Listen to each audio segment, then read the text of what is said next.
नमस्ते राशि दिदी कामरी म साथीहरू तपाईहरु ठिकै हुनुहुन्छ होला। आज चाहिँ म मर्निङ ड्युटी आएर पनि काम गर्दैछु यहाँनिर।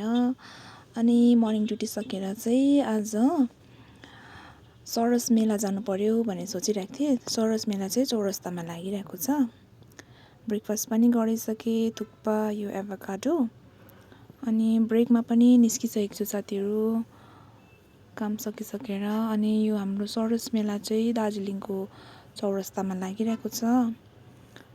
सबैजना गइसक्यो तर म मात्रै गएको थिइनँ यो मेला चाहिँ, किनभने सबैजनाले फोटो भिडियोहरू अस्तिदेखि हालिरहेको थियो।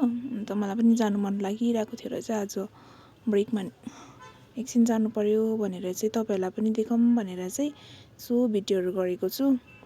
यो चाहिँ डिफ्रेन्ट अब जग्गाहरूबाट आएको छ। कुचबिहार, जलपाइगुडी, सिलगढी, हाम्रो दार्जिलिङबाट पनि छ। सबै यो चाहिँ ह्यान्डमेड सामानहरू छ। यहाँ देख्न सक्नुहुन्छ तपाईले। हाम्रो दार्जिलिङबाट पनि कतिवटा सामानहरू यहाँनिर राखिएको छ। अलिपुरद्वार, मालदा, हुगली, जलपाइगुडी सबै सामानहरू यो प्लेन साइडबाट आएको छ। तपाईहरुलाई पनि घरमा सजाउने सामानहरू यस्तो राख्नु चाहनुहुन्छ भने तपाईले यहाँनिर आउन सक्नुहुन्छ। दामी आएको छ यहाँनिर चाहिँ। अनि यो चाहिँ मोन्स्टेरा मेरो फेभरेट प्लान्ट। कस्तो दामी कस्तो ठुलो थियो यो प्लान्ट चाहिँ। अन्त तपाईको यहाँनिर यो तपाईको महाकाल मार्केट यहाँनिर बनिँदैछ। यहाँबाट भ्यू यस्तो दामी देख्दैछ हैन। महाकाल मार्केट बनिँदैछ यहाँ तल चाहिँ। अहिले सबै बनाउँदैछ यहाँनिर तपाईको ह्यान्डमेड। हेर्नुस् न यहाँनिर डल्लै ह्यान्डमेड हो यो चाहिँ। कस्तो दामी थियो यो अब सजाउने फुलहरू बनाएको थियो कस्तो दामी।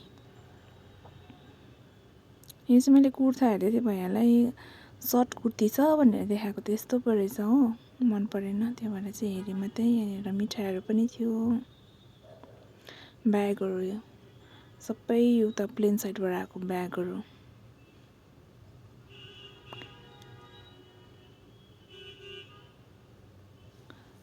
साथीहरू त अब प्राय दार्जिलिङमै हुनुहुन्छ भने त तपाईहरुलाई थाहै छ होला हैन। सरस मेला लागिरहेको छ चौरस्तामा।